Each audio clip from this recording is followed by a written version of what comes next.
The text came on a Tuesday. I was in the middle of a presentation when my phone vibrated against my thigh, and something, call it intuition or just the culmination of years of waiting for the other shoe to drop, made me reach for it. Victoria, we need you.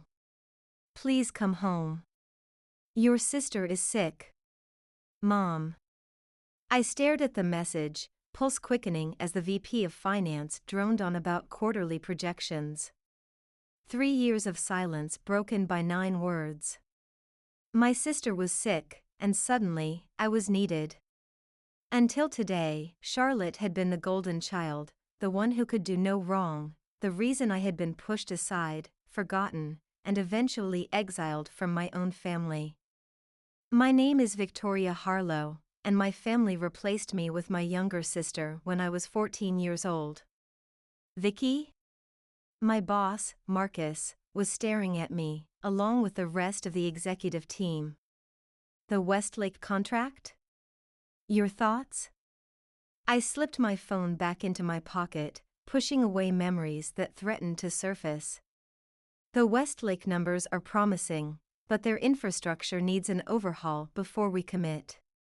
I've prepared an assessment. As I guided the meeting back on track, my mind kept returning to the text. 3 years since I'd spoken to my mother.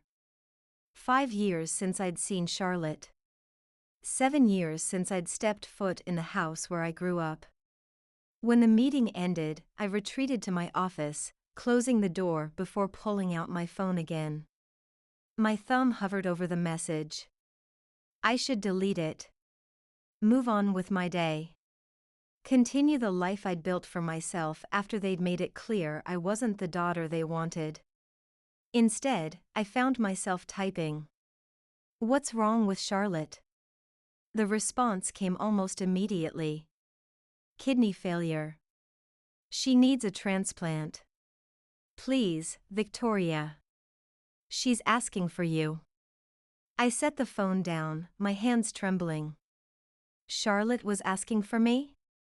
The same sister who had told me she hated me the last time we spoke? The one who had watched silently as our parents gradually erased me from family photos, celebrations, and eventually, their lives? My intercom buzzed. Ms. Harlow, your 3 o'clock is here, my assistant announced. Give me 5 minutes, I replied, walking to the window that overlooked the Chicago skyline. I'd worked hard for this view. For this office. For this life free from the toxic dynamics of my family. But kidney failure. That was serious. Terminal, without intervention. I picked up my phone again. I'll be there tomorrow. The flight to Durham was turbulent, much like the emotions churning inside me. As the plane descended through storm clouds, I rehearsed what I would say, how I would act. Professional. Detached. I wasn't coming home, I was merely visiting a sick relative. A courtesy call. My rental car curved along familiar roads I'd tried so hard to forget. Spring's first tentative buds dotted the trees, a stark contrast to the perpetual winter I carried within me when it came to my family. The house looked exactly the same, colonial brick with white shutters, meticulously maintained lawn, the oak tree I'd once fallen from still standing sentinel by the driveway. It was as if time had stopped here while my life continued elsewhere. I sat in the car for several minutes, gathering courage. Finally, I grabbed my overnight bag and approached the front door. Before I could knock, it swung open. My mother stood there, grayer, thinner than I remembered, but with the same piercing blue eyes I saw in the mirror every morning. Victoria, she whispered, as if saying my name too loudly might make me disappear. You came. I said I would. My voice sounded foreign to my own ears, too formal, too cold. She stepped aside to let me in, and the familiar scent of lemon furniture polish and cinnamon hit me, triggering memories I'd spent years suppressing. Family dinners that gradually became just Mom, Dad, and Charlotte. My academic achievements that went unacknowledged while Charlotte's mediocre report cards earned celebration. The day I found my childhood stuffed animals in the trash because Charlotte wanted my bedroom for her art studio. Your father's at the hospital with Charlotte, Mom explained, leading me to the living room. He'll be back soon. I nodded, noticing the wall of family photos. My graduation picture, the only one where I was still included, had been pushed to the periphery, half hidden behind a more recent portrait of Charlotte in a formal gown.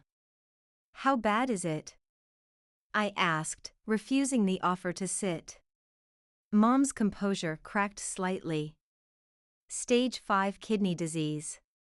She needs a transplant within weeks. We've all been tested, but none of us are matches. She hesitated, wringing her hands. The doctors suggested we contact any biological relatives who might. That's why you called me, I finished for her, a bitter laugh escaping my lips. Not because Charlotte was asking for me. Not because you missed me. Because you need my kidney. Victoria, that's not. Save it. I set my bag down, suddenly tired. I'll get tested. That's why I'm here. But don't pretend this is some family reunion. We've missed you, Mom insisted, taking a step toward me. I stepped back. 3 years without a phone call. 5 birthdays forgotten. 7 Christmases without an invitation. You can lie to yourself, Mom, but don't lie to me. The front door opened before she could respond. My father's voice echoed from the hall. Elena? Is she here? And there he stood, Robert Harlow, once my hero, now a stranger. He'd lost hair, gained weight around the middle, but his eyes were the same, evaluating, judging, inevitably finding me wanting. Victoria, he said stiffly, keeping his distance. Thank you for coming. I nodded, matching his formality. How's Charlotte? Holding on.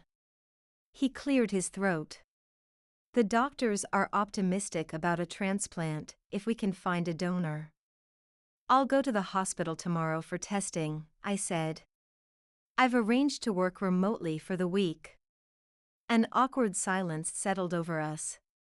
Once upon a time, this man had taught me to ride a bike, had called me his little superstar.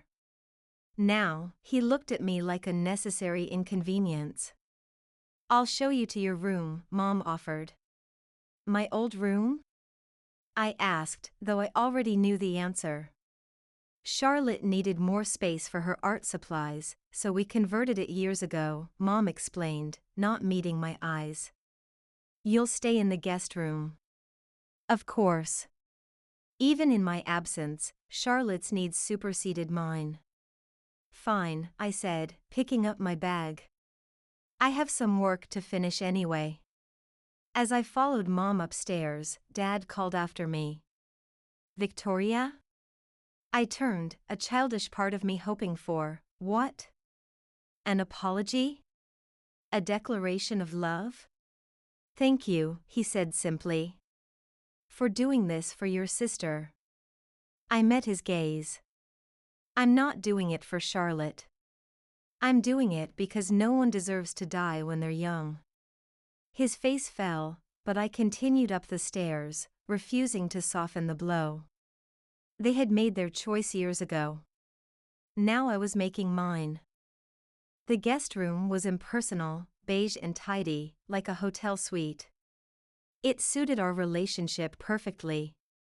As I unpacked my laptop, I heard the hushed voices of my parents downstairs, no doubt discussing my coldness, my ingratitude, my failure to simply forgive and forget. I didn't care. I wasn't here to reconcile. I was here to be tested, to donate a kidney if I was a match, and then to return to my real life, the one I had built without them. My phone buzzed with a text from Marcus. Everything okay? Need backup? I smiled slightly. Marcus had become more than just a boss over the years. He had become the family I'd chosen, the one who believed in me, pushed me, celebrated my victories. So far, so good, I texted back. We'll call if nuclear option needed. Setting my phone down, I caught sight of myself in the mirror.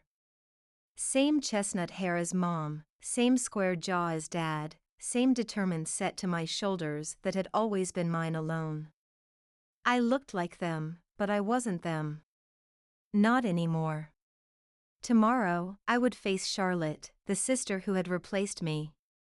The girl who had stood by as I was slowly erased. The sick woman who now needed the one thing only I might be able to give her. I wouldn't deny her a kidney if I was a match. But forgiveness? That was an entirely different matter. The hospital corridor was quiet for a Wednesday morning. My heels clicked against the polished floor as I followed the signs to nephrology, where Charlotte had been admitted. My mother had offered to accompany me, but I'd insisted on driving myself. I needed the buffer of space, the freedom to retreat without explanation if necessary. The nurse at the station directed me to room 412. I paused outside the door, gathering myself before knocking softly. "Come in," called a weak voice I barely recognized. I pushed the door open and stepped inside. The woman in the bed couldn't possibly be my sister. Charlotte had always been vibrant, glowing with the adoration our parents heaped upon her. This person was pallid, her skin grayish-yellow, her once lustrous blonde hair hanging limp around sunken cheeks. Her eyes, green like our father's, widened at the sight of me. "Vicky? You actually came?" I approached the bed, keeping my expression neutral. "Mom said you were sick." Charlotte struggled to sit up straighter, wincing with the effort. "I didn't think you'd come. Not after everything." I set my purse down and took the chair beside her bed, maintaining a careful distance. "I'm here for testing. If I'm a match, I'll donate." "Just like that?" She tilted her head, studying me. "Even though you hate me?" The directness of her question caught me off guard. The Charlotte I remembered had been self-absorbed, oblivious to the pain she caused. This woman seemed aware. "I don't hate you," I said finally. It wasn't entirely true, but it wasn't entirely false either. What I felt for Charlotte was more complicated than hatred. Resentment, certainly. Disappointment. A deep sense of betrayal.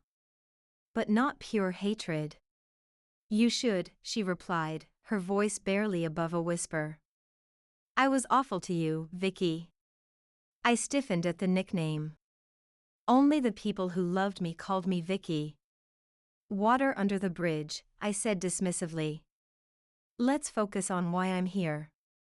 Have they scheduled my testing yet?" Charlotte sighed, settling back against her pillows. "This afternoon. Dr. Patel wants to meet with you first." She hesitated, then added, "Mom and Dad aren't coming until later. They wanted to give us time to talk." "There's nothing to talk about," I replied, reaching for my phone to check emails, a transparent attempt to avoid conversation. "There's everything to talk about," Charlotte insisted. 7 years of everything. I looked up, meeting her gaze. "What do you want from me, Charlotte? Forgiveness? Absolution? I came to see if I'm a viable donor. That's it." Her eyes filled with tears. "I want my sister back." The simplicity of her statement struck me like a physical blow. For years, I had convinced myself that Charlotte had actively participated in my removal from the family. That she had relished being the sole focus of our parents' attention. That she had wanted me gone. You stopped being my sister a long time ago, I said, my voice cold despite the doubt now creeping in. No, Charlotte shook her head weakly. You stopped being my sister. You left. You never called, never wrote. You just disappeared. I stood abruptly, anger flaring hot and sudden. Are you serious right now? They pushed me out. They made it crystal clear I wasn't the daughter they wanted. And you watched it happen. You enjoyed it. That's not true, Charlotte whispered, tears streaming down her hollow cheeks. I missed you every day. Bullshit, I spat. The last thing you ever said to me was that you hated me. That you wished I'd never been born. I was 17, she pleaded. Stupid and jealous and… Jealous? I laughed bitterly. Of what? Mom and Dad practically worshipped the ground you walked on. Of you. Charlotte cried, the monitors beside her bed beeping as her heart rate increased. I was jealous of you, Vicky. You were brilliant and beautiful and confident. You knew exactly who you were, what you wanted. I was just the pretty one. The artistic one. I had no substance. I stared at her, momentarily speechless. This wasn't how I'd envisioned our confrontation. In my mind, Charlotte had always been the villain, secure in her position as the favored child. That's ridiculous, I finally said. Mom and Dad made their choice, and it wasn't me. They made a lot of mistakes, Charlotte admitted. But you made one too. You gave up on us. On me. A nurse appeared in the doorway, drawn by the elevated readings on Charlotte's monitors. Everything okay in here? She asked, her eyes darting between us. Fine, I said quickly. I was just leaving. Vicky, please, Charlotte called as I gathered my purse. Don't go. Not yet. I paused at the door, unable to look back at her. I'll be back for the testing, I promised, then escaped into the hallway. My heart was pounding as I made my way to the hospital cafeteria. I needed coffee, space, time to process Charlotte's claims. Had I misread everything? Had my own hurt and pride blinded me to her side of the story? No. I remembered too clearly the day it all began to fall apart. Charlotte's 13th birthday. Mom and Dad had thrown her an elaborate party, inviting half the school. I'd been relegated to serving punch, invisible behind the refreshment table. Later, I'd overheard Mom talking to an aunt, Charlotte's the one with real potential. Victoria's smart, of course, but Charlotte has that special something. That special something had translated to Charlotte getting everything she wanted, while I was gradually sidelined. My academic achievements were expected, unremarkable. Charlotte's C's and B's were celebrated as efforts of her creative mind. My soccer trophies gathered dust in the basement, while Charlotte's amateur art pieces were professionally framed and hung in prominent places. By the time I left for college, I was already an afterthought in my own home. And after Charlotte's 18th birthday, when she'd screamed that she hated me during a particularly vicious fight, I'd stopped coming home altogether. Now, sipping lukewarm coffee in a plastic chair, I wondered if I'd been wrong. Not about my parents, their neglect had been real, their favoritism blatant. But about Charlotte. Had she been as much a victim of their dysfunctional parenting as I was, just in a different way? Ms. Harlow? I looked up to see a woman in a white coat, her dark hair pulled back in a neat bun. I'm Dr. Patel, she said, extending her hand. Your sister's nephrologist. Do you have a moment to discuss the testing process? I nodded, grateful for the interruption to my troubling thoughts. Of course. Dr. Patel sat across from me, her expression serious but kind. Before we proceed, I want to make sure you understand what kidney donation entails. It's major surgery with real risks and recovery time. I understand, I assured her. I've done some research already. Good, she nodded. And this is a completely voluntary decision? No one is pressuring you? I smiled wryly. Doctor-patient confidentiality, right? Absolute. Then I'll be honest. My family and I are estranged. I'm here because no one deserves to die if it can be prevented, not because of any familial obligation. Dr. Patel studied me for a moment. I appreciate your candor. And your compassion, despite the circumstances. She handed me a folder. These are the consent forms for testing. Review them, and if you're still willing, we can begin this afternoon. As she stood to leave, she added, for what it's worth, Ms. Harlow, your sister talks about you. Often. With admiration. I stared after her, the folder heavy in my hands. What game was Charlotte playing? If she'd truly missed me, why hadn't she reached out in all these years? If she'd really admired me, why had she participated in my exile? My phone buzzed with another text from Marcus. Updates? Need an extraction team? I smiled despite myself. Not yet. Testing scheduled for today. If you're a match? He responded immediately. I hesitated before typing. Then I donate. And leave. Nothing changes. But as I made my way to the testing center, I couldn't shake the feeling that everything had already changed, whether I wanted it to or not. You're a perfect match, Dr. Patel announced 3 days later. We were seated in her office, me, my parents, and Dr. Patel.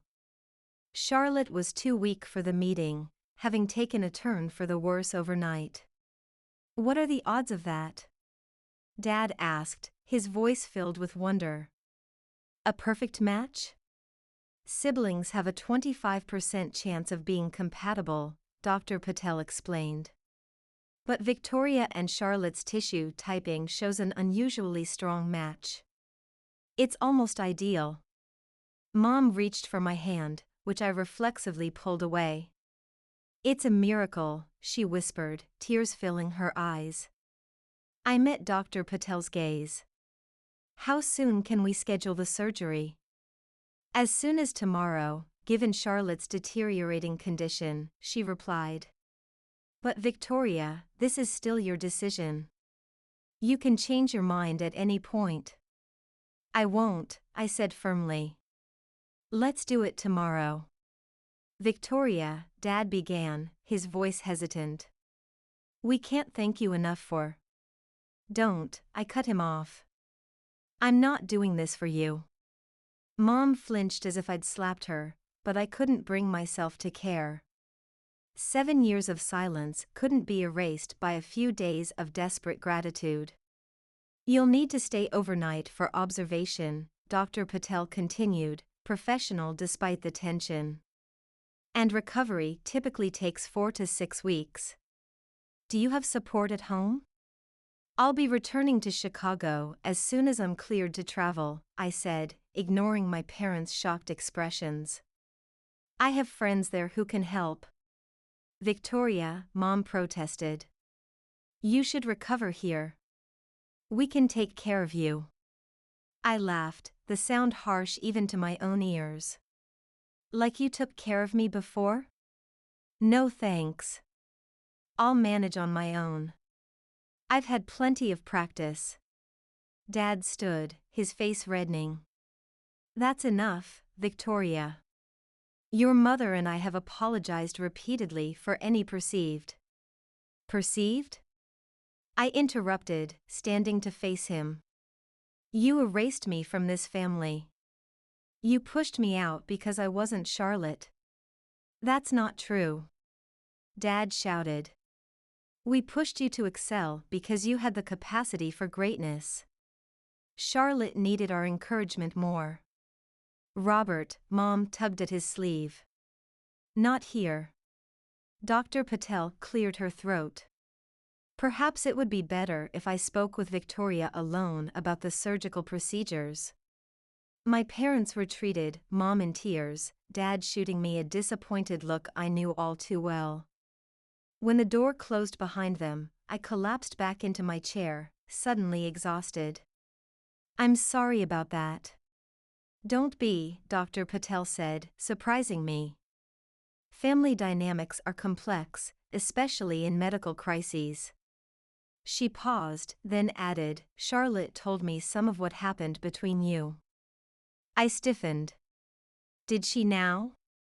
She blames herself, Dr. Patel continued. For coming between you and your parents.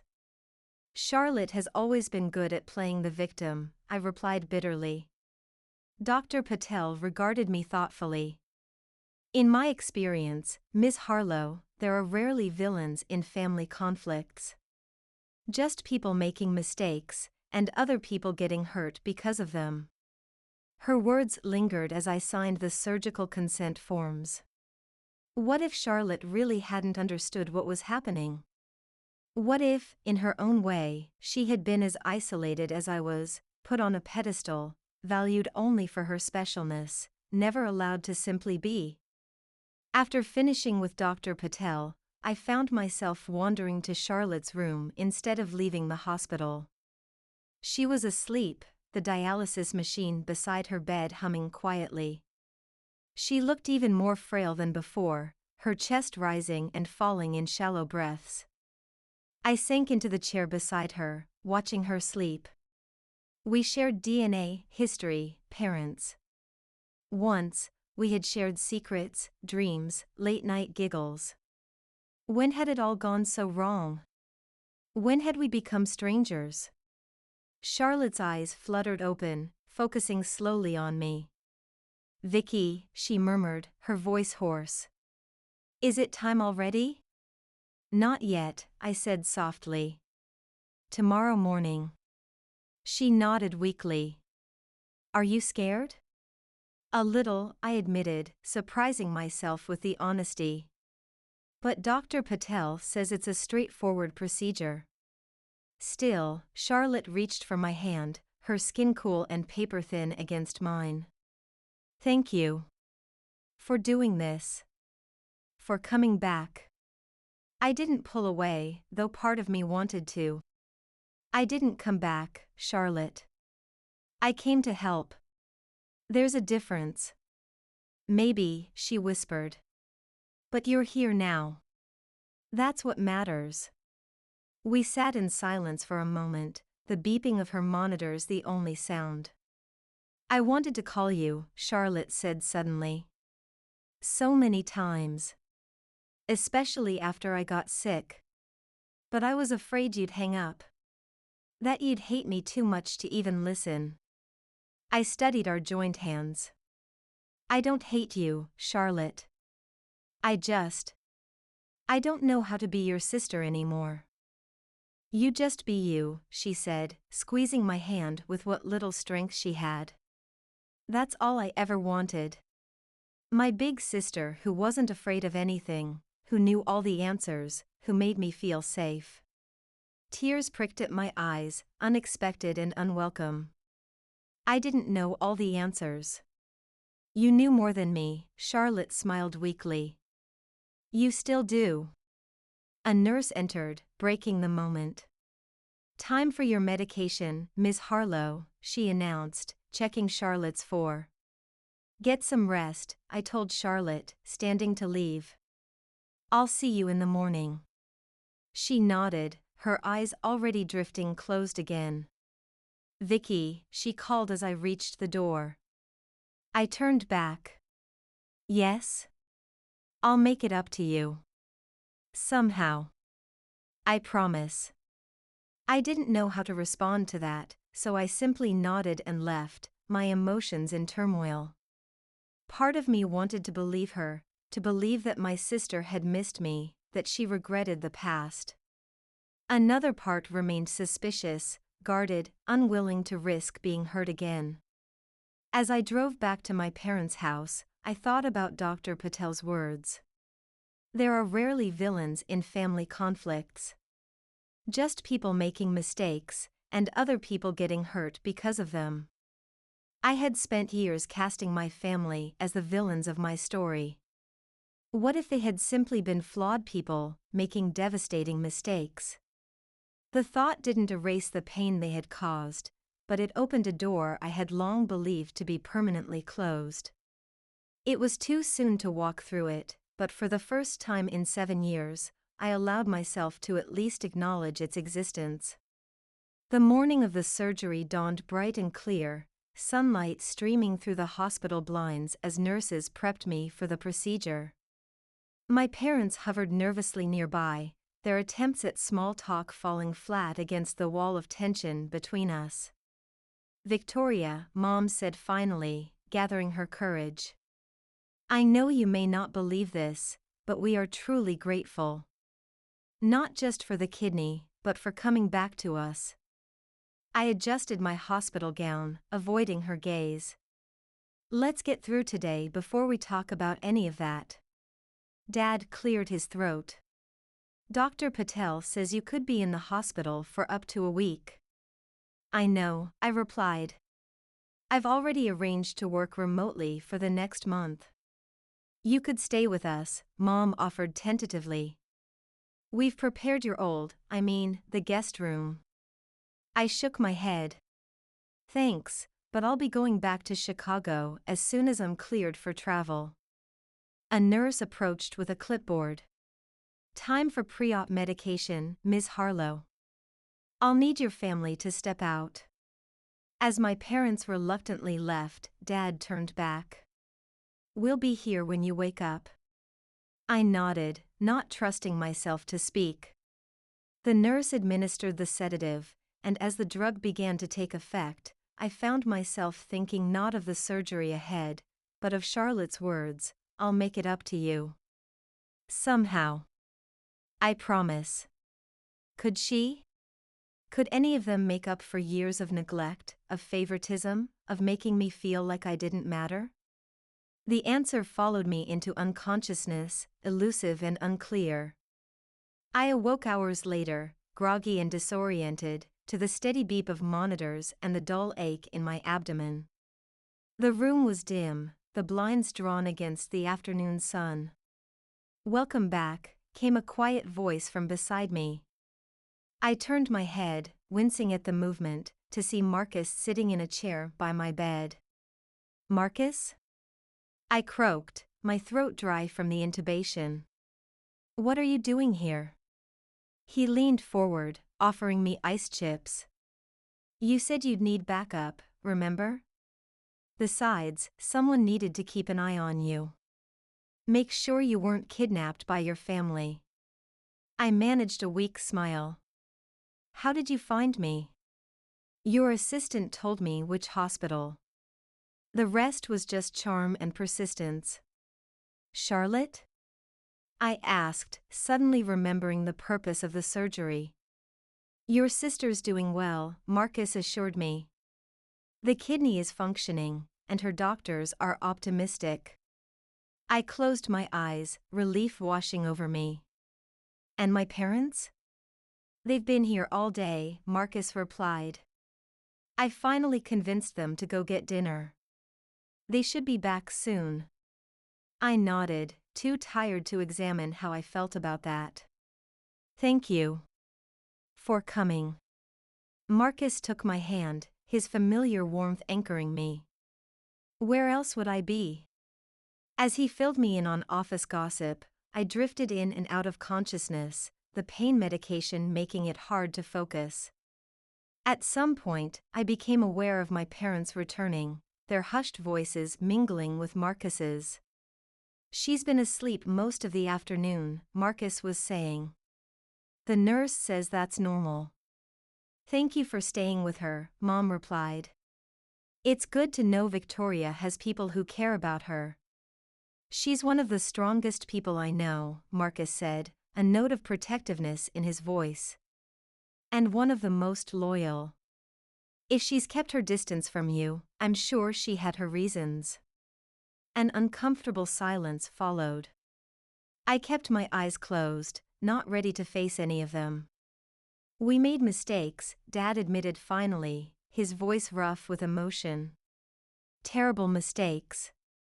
We lost sight of what was important. We're trying to make amends, Mom added, her voice barely above a whisper. But I don't know if she'll ever forgive us.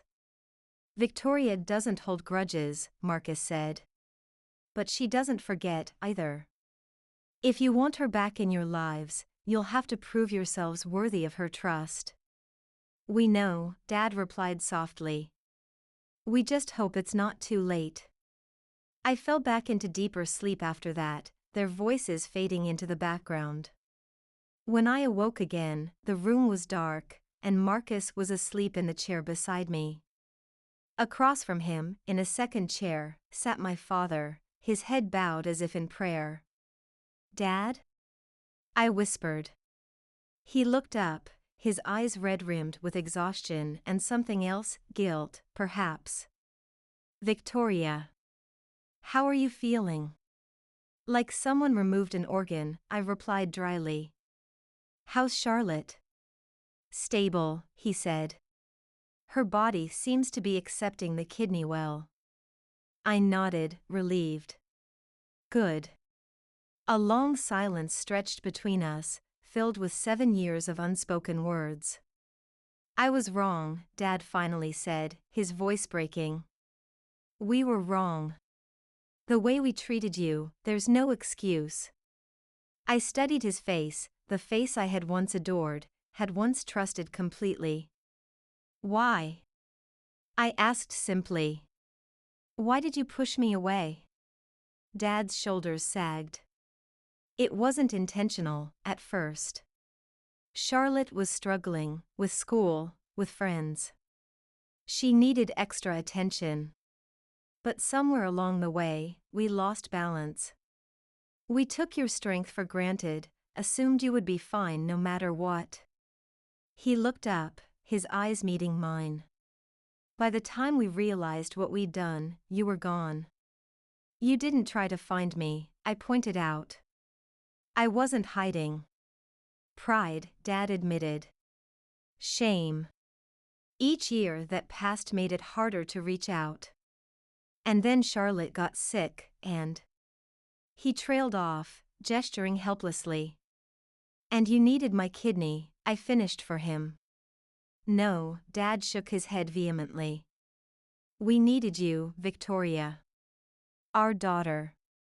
The kidney, that's a miracle we don't deserve. But even if you hadn't been a match, we still would have wanted you back. I wanted to believe him. Part of me desperately needed to believe that my parents had missed me, had regretted driving me away.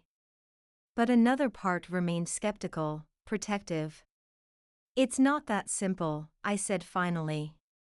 You can't just say you're sorry and expect everything to go back to how it was.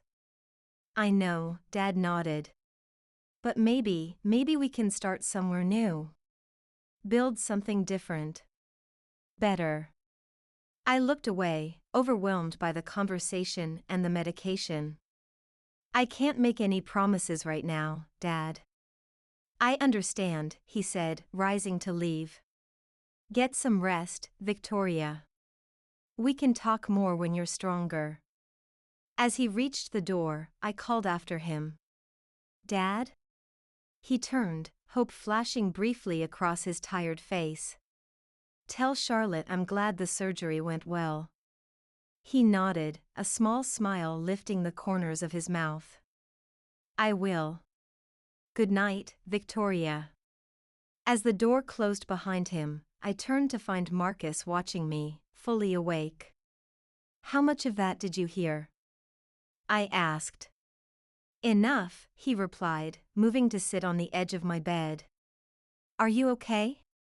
I considered the question, trying to sort through the tangle of emotions inside me. I don't know, I admitted. Part of me wants to believe them, to try again. But another part is afraid of being hurt again. Marcus nodded, understanding. What does your heart tell you? That's the problem, I sighed. My heart is as confused as my head. Then give it time, he advised. You don't have to decide everything right now. Focus on healing first, physically and emotionally. I reached for his hand, grateful for his steady presence. Thank you. For coming. For understanding. Always, he promised, squeezing my hand gently. Now get some sleep. Doctor's orders. As I drifted off, I found myself thinking not of the past, but of possibilities. Of what my family could be, if we all made different choices moving forward. It wasn't forgiveness, not yet. But it was a beginning. Recovery was a slow, painful process.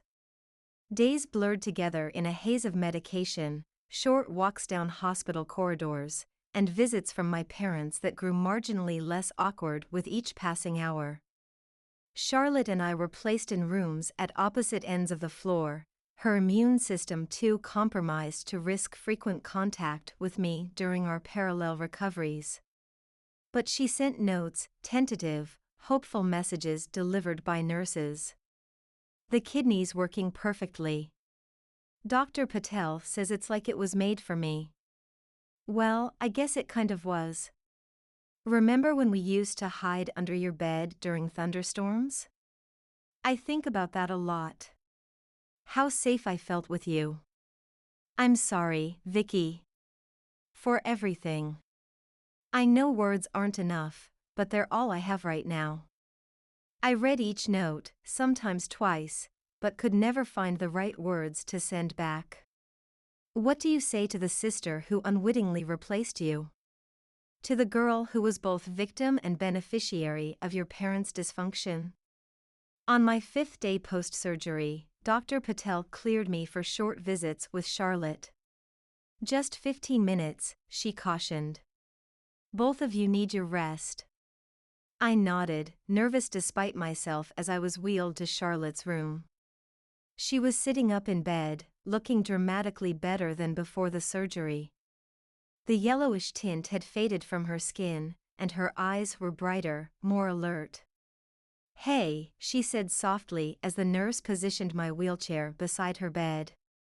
Hey yourself, I replied, noting the increased color in her cheeks, the spark of life returning to her eyes. You look better. Thanks to you, she said, reaching for my hand. This time, I let her take it. Your kidney's a rock star. I smiled, the first genuine smile I'd managed in days. Well, it came from me, so. Charlotte's laugh turned into a small cough. Still humble as ever, I see. A comfortable silence settled between us, surprisingly free of the tension I'd expected. I've been thinking a lot, Charlotte finally said. About us. About what happened. I braced myself, uncertain if I was ready for this conversation, but Charlotte continued before I could object. I was such a horrible sister, she whispered. I let them favor me, even encouraged it because it felt good to be special. But I missed you every day after you left. Tears welled in her eyes. When my kidneys started failing, I thought it was karma. The universe punishing me for what I'd done to you. That's not how disease works, I said gently. Maybe not, she conceded. But it felt like justice somehow. She squeezed my hand. Then you came back. You gave me part of yourself despite everything. I don't deserve it, Vicky.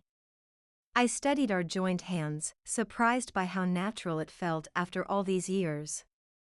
I'm not saying everything's forgiven, I said carefully.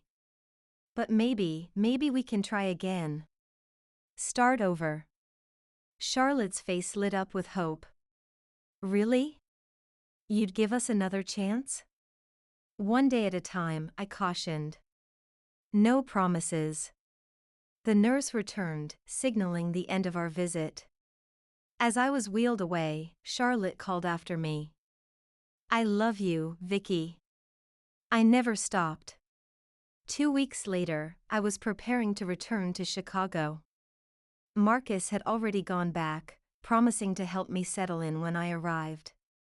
My bags were packed, the taxi ordered. Mom stood in the doorway of the guest room, uncertainty written across her face. "Will you call when you get there?" she asked. "Just so we know you're safe." I nodded, surprising myself. "I will. And maybe visit again? For Thanksgiving, perhaps?" I hesitated, then found myself saying, "I'll think about it." It wasn't forgiveness, not completely. The wounds were too deep for such a simple resolution.